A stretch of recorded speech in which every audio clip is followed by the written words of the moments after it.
आख्यायन. ओम श्री गणेशाय नमः. हे शंकरा, तू मूर्तिमंत ब्रह्मानंद आहेस. वेदनांना वंदनीय आहेस. तू भोळा चक्रवर्ती आहेस. शिवयोगाच्या रूपाने तूच भद्रायूला अगाध नीती शिकवलीस. मी तुला नमस्कार करतो. सूत सांगतात, ऋषभाने भद्रायूस नीतिधर्माचा उपदेश केल्यानंतर शिवकवच शिकवले. त्याने सांगितल्याप्रमाणे भद्रायूने मृत्युंजय मंत्र म्हणून सर्वांगावर भस्म लावले. रुद्राक्षे धारण केली. ऋषभाने भद्रायूला ज्याच्या नादाने शत्रू मूर्छित होतील असा मौल्यवान शंख भेट म्हणून दिला. त्रिभुवनात कोणाकडेही नाही असे लखलखीत खडक दिले. निजकृपेने 12,000 हत्तींचे बळ दिले. भद्रायूला अनेक शुभाशीर्वाद देऊन ऋषभ अंतर्धान पावला. भद्रायू आणि सुमती श्री गुरु ऋषभाचे नित्य स्मरण करून त्याच्या उपदेशाने वचनांना अनुसरून वागत काही वर्षे लोटली. दाशार्य देशात मगध देशाचा राजा हेमरथ याने भयंकर धुमाकूळ घातला. ही वार्ता कानी पडताच वज्रबाहू युद्धात सिद्ध होऊन शत्रूवर चालून गेला. पण शत्रूच्या प्रचंड सामर्थ्यापुढे त्याचे प्रयत्न थिटे पडले. त्याचा दारुण पराभव झाला. वज्रबाहूचा पराभव होऊन आपल्या देशाची वाताहत झालेली आहे हे वृत्त कळताच भद्रायू चवताळून उठला. शास्त्रात तेजाने तळपळू लागला. त्याचे श्रीगुरूंचे स्मरण करून शिवकवच धारण केले. शंख व खडक घेतले. सुमतीचा आशीर्वाद घेऊन पद्याकराचा पुत्र सुनयन याला सोबत घेऊन तो युद्धास निघाला. युद्धभूमीवर भद्रायू आणि सुनयन यांना दोघांनाही शत्रूंवर अविरत शरवृष्ट केली. गुरूंनी शिकवलेली एकापेक्षा एक भयंकर वस्त्रे त्यांनी शत्रूवर योजली आणि शत्रुपक्षात भयंकर संहार घडविला. त्या दोन्हीही कुमारांचा अद्भुत पराक्रम व युद्ध कौशल्य पाहून वज्रबाहू थक्क झाला.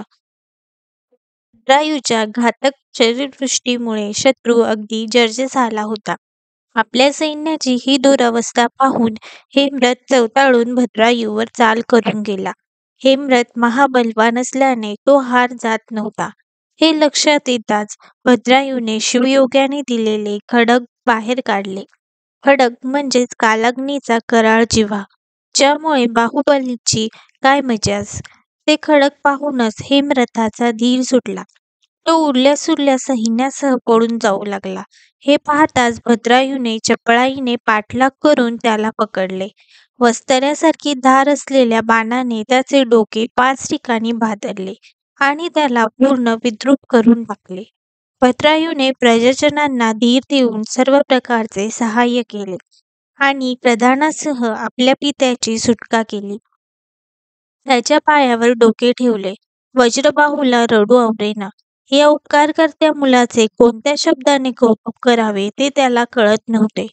भद्रायूने वज्रबाहूला सन्मानाने नगरात नेले आणि राजसिंहासनावर बसविले. त्याला भेटण्यासाठी समोर सर्व प्रजाजन जमले होते. असे असताना राजा सद्गत होऊन म्हणाला, पौरजन हो, ज्याने महासंकटातून मला सोडविले त्या उपकारकर्त्याचे आभार माना. भद्रायूने राजाकडून आज्ञा मागून 3 दिवसांनी परत येण्याचे वचन दिले. शत्रूला बंदीत ठेवून त्याच्यावर चोख पहारा ठेवण्यासाठी सांगितले. त्यानंतर सुनयन बरोबर घेऊन तो रथातून निघून गेला. भद्रायूने सुमती व पद्याकराला वंदन करून आपला पराक्रम सांगितला. त्यांना त्याचा खूप अभिमान वाटला. त्याच समयी शिवयोगी ऋषभ नैषद देशात प्रकटला. त्याने चित्रांगद व सीमंतिनीची भेट घेऊन त्यांना भद्रायूच्या जन्मापासून ते त्याच्या आत्ताच्या पुरुषार्थापर्यंतचा सर्व वृत्तांत कथन करून सांगितला आणि भद्रायूला आपला जावई करून घेण्याविषयी त्या दोघांना सुचविले. ते ऐकताच त्या दोघांना धन्यता वाटली. त्यांनी ऋषभाला वंदन करून त्याची पूजा केली.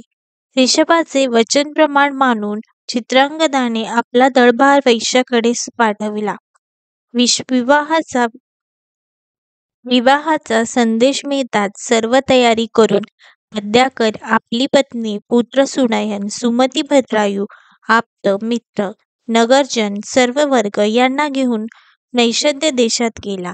भद्रायूला पाहून लोकांना अत्यंत आनंद झाला.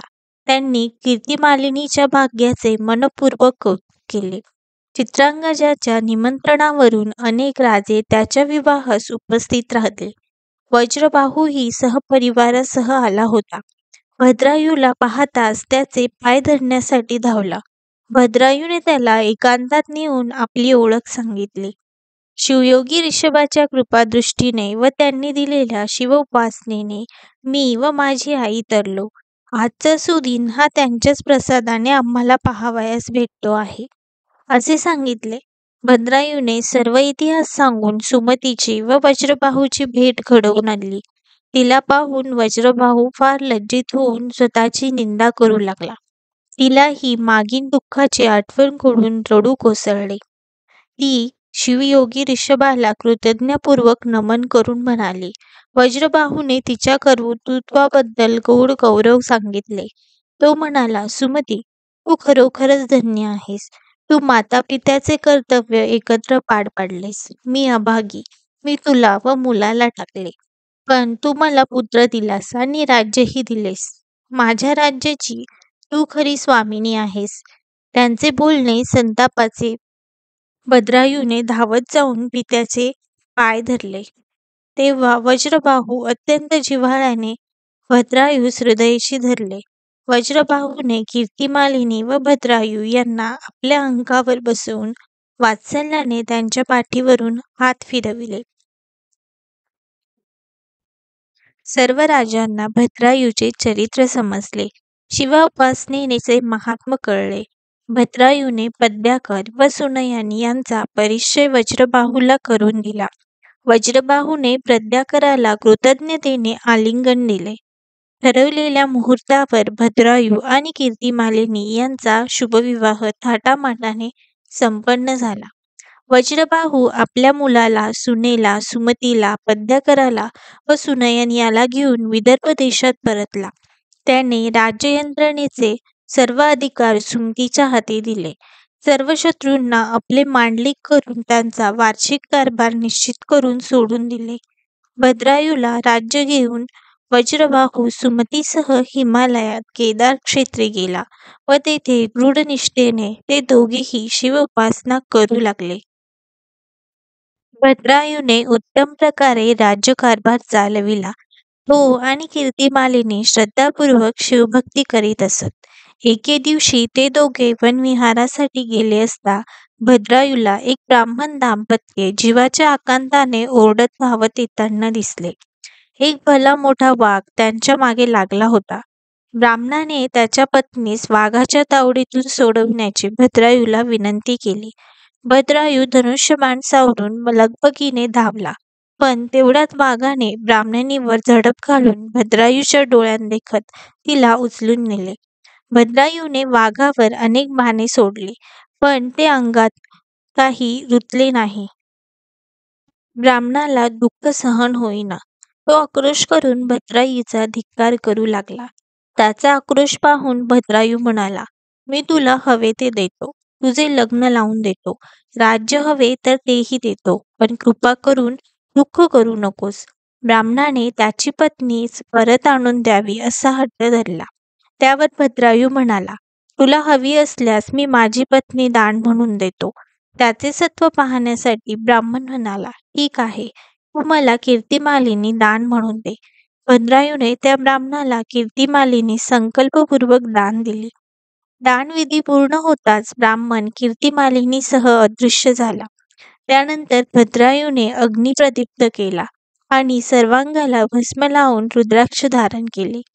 गुरूंचे स्मरण करून अग्नीला 3 प्रदक्षिणा घातल्या व शंकराचे ध्यान करून गुरुपदिष्ट मंत्राचा जप करून तो अग्नीत उडी टाकणार.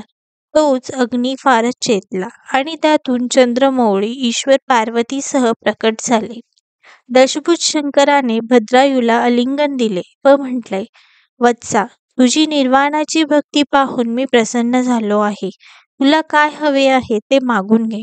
भद्रायूने ब्राह्मणाची पत्नी परत आणून देण्याविषयी शंकरास विनंती केली. तेव्हा शंकराने तो वाघ व ते ब्राह्मण दाम्पत्य ही सर्व आपलीच माया असल्याचे सांगून भद्रायूला कीर्तिमालेनी परत दिली. ते पाहून भद्रायूने शंकराला वंदन केले. या प्रसंगी देवांनाही खूप आनंद झाला. त्यांनीही पुष्पवृष्टी केली. शंकराने भद्रायूस पुन्हा वर मागण्याविषयी सांगितले. भद्रायूने वज्रबाहू, सुमती, पद्याकर आणि त्याची पत्नी यांना कैलासात तुझ्या समेत स्थान दे, असा वर मागितला.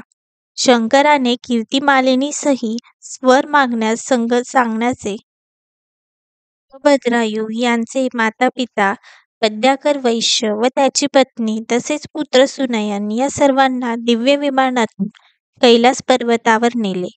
भद्रायू व कीर्तिमालिनी यांनाही निज स्वरूपात विलीन करून घेतले. अशा प्रकारे शिवभक्तीने त्या सर्वांचा उद्धार झाला. हे भद्रायूचे आख्यान यशदायक व आयुष्य वाढवणारे आहे. हे श्रद्धेने ऐकले व प्रेमपूर्वक लिहिले तर विजय होतो. सर्व प्रकारे कल्याण होते. या अध्यायाच्या नित्यपठनाने धैर्य लाभते, यश मिळते व कीर्ती होते. भद्रायू आख्यानाचे पुण्य चांगले. यातील पद्यरचना ही बिलत्ववे आहेत. ती शंकराला भावभक्तीने वाहतात. ते या भवसागरातून सुखरूपपणे तरून जातात. भद्रायू आख्यान म्हणजेच कैलास पर्वत. जे याला पारायण रूप प्रदक्षिणा घालतात त्यांना उमानाथ भावबंधनातून मुक्त करतो, निष्पाप करतो. फलश्रुती या अध्यायाच्या पठनाने यश, विजय, बंधमुक्ती, दास्यमुक्ती व शिवकृपा होईल.